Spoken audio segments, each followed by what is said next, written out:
Operation સિંદૂરના સન્માનમાં સિદ્ધપુરમાં તિરંગા યાત્રા યોજાઈ।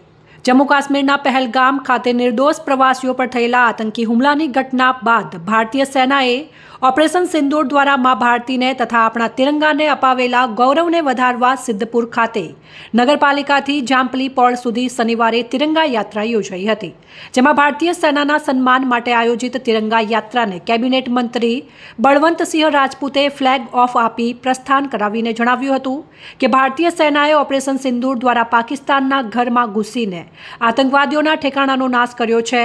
વિશ્વે પણ ભારતની નોંધ લીધી છે। ઓપરેશન સિંદૂર થકી ભારતે પાકિસ્તાનને જડબાતોડ જવાબ આપ્યો છે। ભારતના વિજયને ઉજવવા માટે અને લોકોમાં દેશપ્રેમની ભાવના અખંડિત રહે તે હેતુથી આજે સિદ્ધપુરમાં તિરંગા યાત્રા યોજવામાં આવી હોવાનું તેઓએ જણાવ્યું હતું। તિરંગા યાત્રામાં નગરપાલિકા પ્રમુખ અનિતાબેન પટેલ, ઉપપ્રમુખ સોનલબેન ઠાકર, એપીએમસી ચેરમેન વિષ્ણુભાઈ પટેલ, સંગઠનના પદાધિકારીઓ, સામાજિક ધાર્મિક સંસ્થાઓ, પોલીસ જવાનો, હોમગાર્ડ્સ જવાનો, દરેક સમાજના અગ્રણીઓ, વેપારીઓ અને શહેરીજનો મોટી સંખ્યામાં જોડાયા હતા।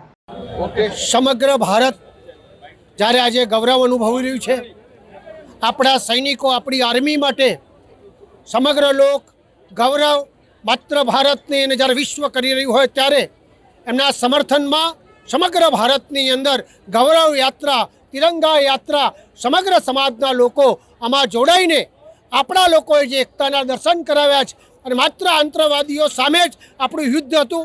આપણે આતંકવાદીઓના 99 ઠેકાણા ઉપર જ્યારે જબરજસ્ત મિસાઇલ છોડીને એને નિર્દોષ લોકોના જીવ માટે જે આપણું ઓપરેશન સિંદૂર હતું એ કામયાબ થયું છે।